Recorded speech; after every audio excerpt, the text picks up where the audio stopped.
Tiffin वाली बहू। सुलेखा, मेरा पर्स। ये लीजिए आपका पर्स और रुमाल। आपके जूते भी पॉलिश करके रख दिए हैं और टिफिन टेबल पर रख दिया है। वाह, कितना भाग्यशाली हूं मैं जो तुम जैसी पत्नी मिली, वरना आज के जमाने में पढ़ी लिखी और घरेलू लड़की कहाँ मिलती है। सुनिए जी, वो मुझे ना आपसे कुछ बात करनी थी। अब देखो, अभी मुझे जाना है, देर हो रही है, आके बात करेंगे ना। हाँ, अरे रोज किसी न किसी वजह से बात रह ही जाती है। फिर एक दिन सुनिए ना, एक बहुत जरूरी बात करनी है आपसे। क्या हुआ, बताओ मुझे। वो बात यह है कि घर बैठे बैठे मैं थक गई हूँ। मुझे भी अपनी सहेलियों की तरह बाहर नौकरी करनी है। मगर सुलेखा, माँ पुराने विचारों की है, वो मना कर देंगी। और तुम तो जानती हो, एक बार जो उन्होंने कमिटमेंट कर दी, फिर तो वो पापा की भी नहीं सुनती। तो आप क्या चाहते हैं, दिन भर घर में पड़ी रहूं मैं? अरे चलो, एक काम करो, मैं तुम्हें नौकरी करने की इजाजत देता हूं। अब माँ को कैसे मनाना है ये तुम देखो। सुलेखा मान जाती है और अगले ही दिन मौका देखकर अपनी सास के पास जाती है।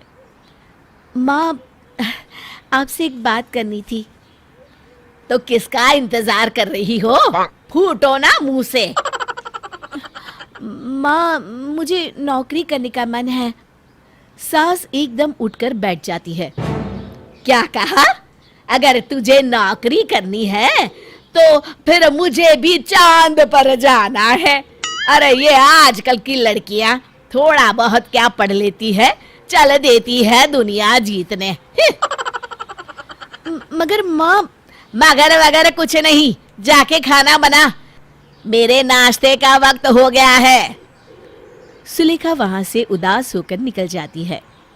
शाम के समय जब महेश सुलेखा को उदास देखता है तो पूछता है, अरे क्या हुआ सुलेखा, उदास लग रही हो?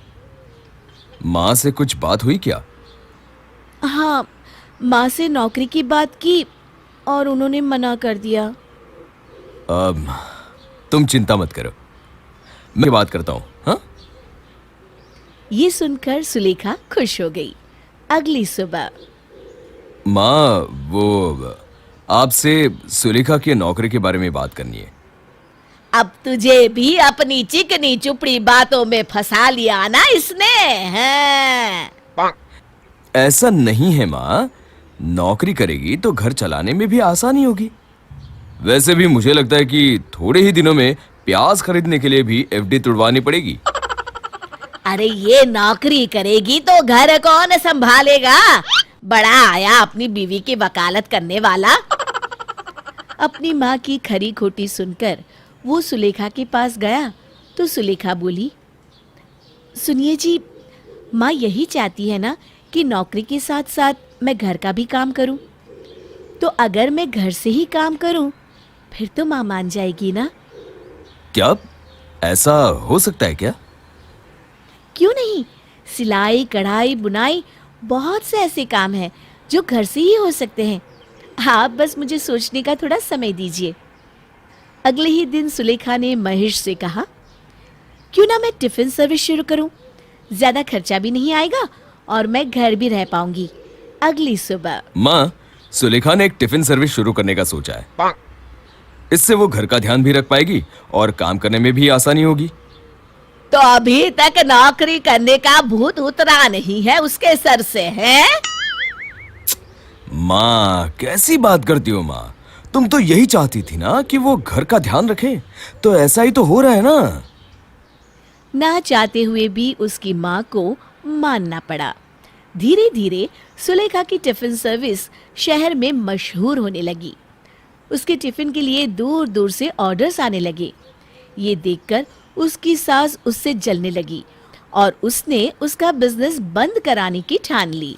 फिर एक दिन, सुनिए जी, देखिए तो मुझे कितना बड़ा ऑर्डर मिला है। ये देखिए, एक शादी में 200 लोगों के लिए दाल, पनीर और मिक्स वेज बनाने का एक स्पेशल ऑर्डर मिला है। अब मैं जल्दी से सामान ले आती हूँ। जल्दी से जल्दी तैयारी भी तो शुरू करनी होगी ना। सास उसकी सारी बातें सुन लेती है और वो उसका खाना खराब करने का ठान लेती है। जिस दिन खाने की डिलीवरी देनी होती है उस दिन वो नजर बचा के उसमें ढेर सारा नमक और मिर्ची मिला देती है। बड़ी आई थी खाना बनाने वाली, अब बढ़ेगा खाने का जायका। शाम के समय, बहू मैं थोड़ी देर के लिए बाहर जा रही हूँ। महेश के दूर के मामा की बेटी की शादी है। अब तुझे तो तेरे काम से फुर्सत नहीं मिलनी, मगर मुझे तो समाज को मुंह दिखाना है ना। ऐसा कहकर सास शादी के लिए निकल जाती हैं। जब बारात के लिए खाना परोसा जाता है तो बारातियों का मुंह गुस्से और मिर्ची से लाल पीला हो जाता है। शादी में एक अजीब तरह का तनाव खड़ा हो उठता है। हे भगवान, इतनी मिर्ची!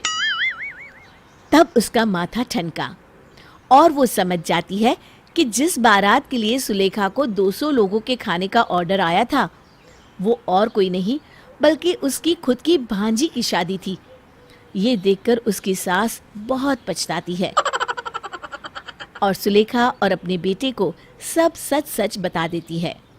जैसे तैसे मिन्नतों के बाद दुल्हन के माता पिता बारातियों और दूल्हे के माँ बाप को मना लेते हैं और शादी हो जाती है। अगले दिन, बहू बहू मुझे माफ कर दे, मुझे अपनी गलती का एहसास हो गया है। माँ जी, मुझे खुशी है कि अब आप मुझे समझती हैं। अब ये बता, तेरी टिफिन सर्विस कंपनी में मुझे नौकरी मिलेगी क्या? और इतना सुनने के बाद महेश, सुलेखा और उसकी सास भी तीनों दिल खोलकर हंस पड़ते हैं। शिक्षा, हमें किसी का बुरा नहीं सोचना चाहिए।